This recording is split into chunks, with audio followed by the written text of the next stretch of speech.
Olá, vamos dar início à nossa leitura do dia.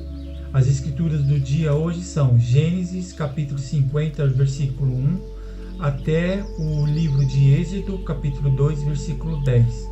Em seguida vamos ler Mateus, capítulo 16, do versículo 13 ao capítulo 17, versículo 8. Também vamos ler Salmos, capítulo 21, do versículo 1 ao 13. Por último, vamos ler Provérbios, capítulo 5, do versículo 1 ao 6. Vamos dar início à nossa leitura lendo Gênesis capítulo 50, versículo 1, até o livro de Êxodo, capítulo 2, versículo 10.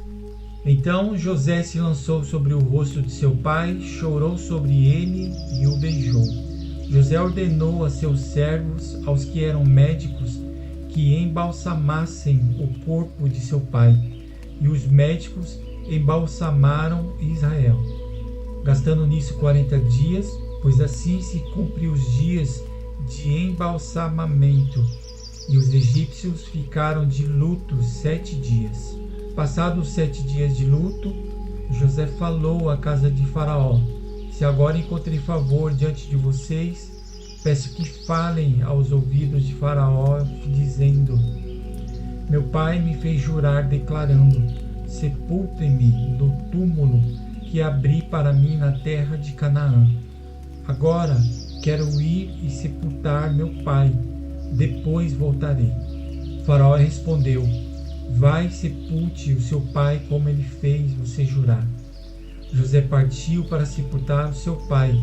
Com ele foram todos os oficiais de Faraó, os principais de sua casa e todos os principais da terra do Egito, bem como toda a casa de José e seus irmãos, e a casa de seu pai. Deixaram na terra de Gozém somente as crianças, os rebanhos e o gado. E foram também com ele tanto carruagens como cavalheiros, e o cortejo foi muito grande. Quando eles chegaram à eira de Atade, que fica do outro lado do Jordão, fizeram ali grande e intensa lamentação. E José pranteou seu pai durante 7 dias. Quando os moradores da terra, os cananeus, viram luto na eira de Atade, disseram: como é grande esse pranto dos egípcios! E por isso aquele lugar foi chamado de Abel-Mizraim, fica do outro lado do Jordão. Os filhos de Jacó fizeram como ele lhes havia ordenado. Levaram-no para a terra de Canaã e o sepultaram na caverna do campo de Macapela, que juntamente com o campo Abraão havia comprado de Efron, o Heteu, para ser lugar de sepultura. Esse lugar fica em frente a Manre. Depois disso, José voltou para o Egito, ele, os seus irmãos e todos os que haviam acompanhado para sepultar o seu pai. José consola seus irmãos. Vendo os irmãos de José que seu pai já era morto, disseram: é possível que José tenha ódio de nós. Certamente nos retribuirá todo o mal que lhe fizemos. Por isso mandaram dizer a José: o seu pai, antes de morrer, ordenou o seguinte: é isto que vocês dirão a José: perdoe, por favor, as transgressões dos seus irmãos e o pecado que cometeram, porque eles lhe fizeram mal. Agora pedimos que perdoe a transgressão dos servos do Deus de seu pai. Ao ouvir essas palavras, José chorou. Depois vieram também os seus irmãos, prostraram-se diante dele e disseram: eis-nos aqui, somos seus servos. Mas José respondeu: não tenha medo, será que eu estou no lugar de Deus? Vocês, na verdade, planejaram mal contra mim, porém Deus o tornou em bem para fazer como estão vendo agora, que se conserve a vida de muita gente. Portanto, não tenham medo, eu sustentarei vocês e os seus filhos. E assim José os consolou e lhes falou ao coração. A morte de José. José ficou morando no Egito, ele e a casa de seu pai. Viveu 110 anos. José viu os filhos de Efraim até a 3ª geração. Também os filhos de Maquir, filho de Manassés, os quais José tomou sobre os seus joelhos. José disse a seus irmãos: Eu vou morrer em breve, mas Deus certamente visitará vocês e fará com que saiam desta terra para ir à terra que jurou dar a Abraão, a Isaque e a Jacó. José pediu aos filhos de Israel que fizessem um juramento, dizendo: Deus certamente visitará vocês. Quando isso acontecer, levem os meus ossos daqui. José morreu com a idade de 110 anos. Eles embalsamaram o seu corpo e o puseram num caixão no Egito. Os filhos de Israel no Egito. São estes os nomes dos filhos de Israel que entraram com Jacó no Egito, cada um com a sua família: Ruben, Simeão, Levi, Judá, Issacar, Zebulon e Benjamim, Dan, Naftali, Gade e Azer. Todos os descendentes diretos de Jacó foram 70. José, porém, já estava no Egito. Com o tempo morreram José, todos os seus irmãos e toda aquela geração.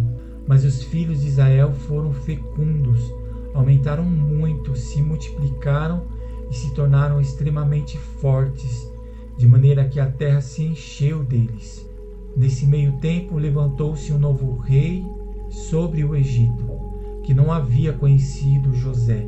Ele disse a seu povo: Eis que o povo dos filhos de Israel é mais numeroso e mais forte do que nós. Vejam, precisamos usar de astúcia para com esse povo, para que não se multiplique, e para evitar que, em caso de guerra, ele se alie aos nossos inimigos, lute contra nós e saia da terra. E os egípcios puseram sobre eles feitores de obras, para os afligir com trabalhos pesados. E assim os israelitas construíram para Faraó as cidades celeiros de Pitom e Ramessés. Mas quanto mais os afligiam, tanto mais se multiplicavam e tanto mais se espalhavam, de maneira que os egípcios se inquietavam por causa dos filhos de Israel. Então os egípcios com tirania escravizavam os filhos de Israel. Eles amargaram a vida com dura servidão, preparar o barro, fabricar tijolos e fazer todo tipo de trabalho no campo.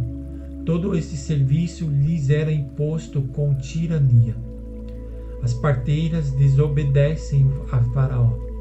O rei do Egito deu uma ordem às parteiras hebreias, das quais uma se chamava Sifra e a outra se chamava Pua. Ele disse: Quando vocês servirem de parteira às mulheres hebreias, verifiquem se é menino ou menina. Se for menino, matem. Se for menina, deixem viver. As parteiras, porém, temeram a Deus e não fizeram o que o rei do Egito lhes havia ordenado. Pelo contrário, deixaram viver os meninos. Então o rei do Egito chamou as parteiras e lhes perguntou: Por que vocês fizeram isso e deixaram viver os meninos? As parteiras responderam a Faraó: É que as mulheres hebreias não são como as egípcias, são vigorosas e dão à luz antes que a parteira chegue. E Deus foi bom para as parteiras, e o povo aumentou e se tornou muito forte. E porque as parteiras temeram a Deus, ele lhes constituiu família. Então Faraó deu ordem a todo o seu povo, dizendo: Joguem no rio Nilo todos os meninos hebreus que nasceram, quanto as meninas deixem viver. O nascimento de Moisés. Um homem da casa de Levi casou com uma mulher da mesma tribo. A mulher ficou grávida e deu à luz um filho. Vendo que o menino era bonito, escondeu-o durante 3 meses. Não podendo, porém, escondê-lo por mais tempo, pegou um cesto de junco, tapou os buracos com betume e piche, e pondo nele o menino, largou o cesto no meio dos juncos à beira do rio. A irmã do menino ficou de longe para ver o que ia acontecer com ele. A filha de Faraó desceu para se banhar no rio, e as moças tinham vindo com ela, passeavam pela margem. Quando ela viu o cesto no meio dos juncos, mandou que uma das criadas fosse buscá-lo. Abrindo o cesto, viu a criança, e eis que o menino chorava. Ela teve compaixão dele e disse: Este é o menino dos hebreus. Então a irmã do menino pegou a filha de Faraó. Quer que eu vá chamar uma das hebreias para que sirva de ama e crie esta criança para a senhora? A filha de Faraó respondeu: Vá. A moça foi e chamou a mãe do menino. Então a filha de Faraó disse à mulher: Leve este menino e amamente-o para mim. Eu darei um salário para você. A mulher pegou o menino e o criou. Quando o menino já era grande, ela o levou à filha de Faraó, do qual ele passou a ser filho. Esta lhe deu o nome de Moisés e disse: Porque das águas o tirei. Agora vamos ler Mateus capítulo 16, versículo 13 ao capítulo 17, versículo 8. A confissão de Pedro. Indo Jesus para a região de Cesareia de Filipe, perguntou aos seus discípulos: Quem os outros dizem que é o Filho do Homem? E eles responderam: Uns dizem que é João Batista, outros dizem que é Elias, e outros dizem que é Jeremias, ou um dos profetas. Ao que Jesus perguntou: E vocês, quem dizem que eu sou? Respondendo, Simão Pedro disse: O Senhor é o Cristo, o Filho do Deus vivo. Então Jesus lhe afirmou: Bem-aventurado é você, Simão Bar-Jonas, porque não foi carne e sangue que revelaram isso a você, mas meu Pai que está nos céus. Também eu lhe digo que você é Pedro, e sobre esta pedra edificarei a minha igreja, e as portas do inferno não prevalecerão contra ela. Eu lhe darei as chaves do reino dos céus. O que você ligar na terra terá sido ligado nos céus, e o que você desligar na terra terá sido desligado nos céus. Então Jesus ordenou aos discípulos que não dissessem a ninguém que ele era o Cristo. Jesus prediz a sua morte e ressurreição. Desde esse tempo, Jesus começou a mostrar aos seus discípulos que era necessário que ele fosse para Jerusalém, sofresse muitas coisas nas mãos dos anciões, dos principais sacerdotes e dos escribas, fosse morto e no terceiro dia ressuscitasse. Então Pedro, chamando-o à parte, começou a repreendê-lo, dizendo: Que Deus não permita, Senhor, isso de modo nenhum irá lhe acontecer. Mas Jesus, voltando-se, disse a Pedro: Saia da minha frente, Satanás.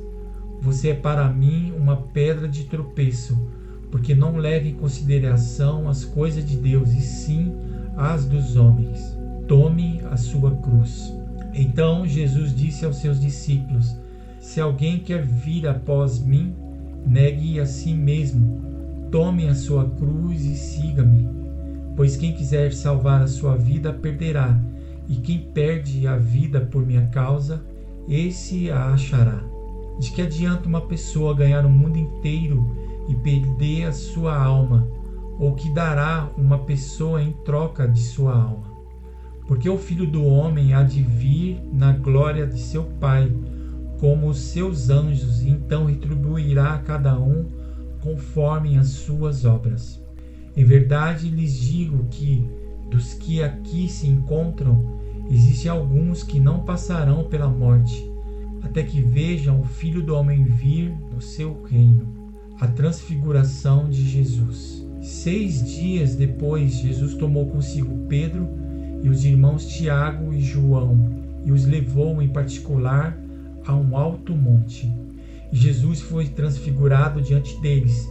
O seu rosto resplandecia como o sol, e as suas roupas se tornaram brancas como a luz. E eis que lhes apareceram Moisés e Elias, falando com Jesus. Então Pedro, tomando a palavra, disse a Jesus: Senhor, é bom estarmos aqui.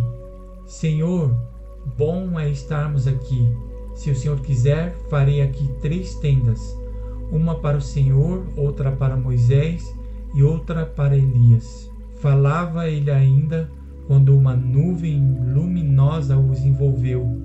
E eis, vindo da nuvem, uma voz que dizia: Esse é o meu filho amado, em que me agrado.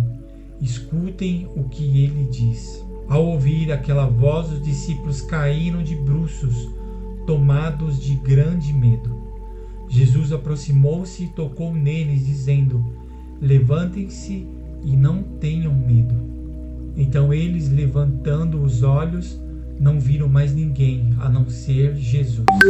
Agora vamos ler Salmos capítulo 21, do versículo 1 ao 13. Gratidão pela vitória, ao mestre de canto, Salmo de Davi. Na tua força, Senhor, o rei se alegra, e como exulta a tua salvação. Tu lhe satisfizeste o desejo do coração, e não lhe negaste as súplicas dos seus lábios. Pois o supres das bênçãos de bondade, e lhe pões na cabeça uma coroa de ouro puro. Ele te pediu vida e tu lhe deste. Sim, longevidade para todo o sempre. Grande é a glória dele por causa da tua salvação. De esplendor e majestade o cobriste, pois o puseste por bênção para sempre e o encheste de alegria com a tua presença. O rei confia no Senhor e pela misericórdia do Altíssimo jamais vacilará. A mão dele alcançará todos os seus inimigos. A sua mão direita apanhará os que o odeiam. Tu os farás como uma fornalha ardente. Quando te manifestares, o Senhor na sua indignação os consumirá. O fogo os devorará.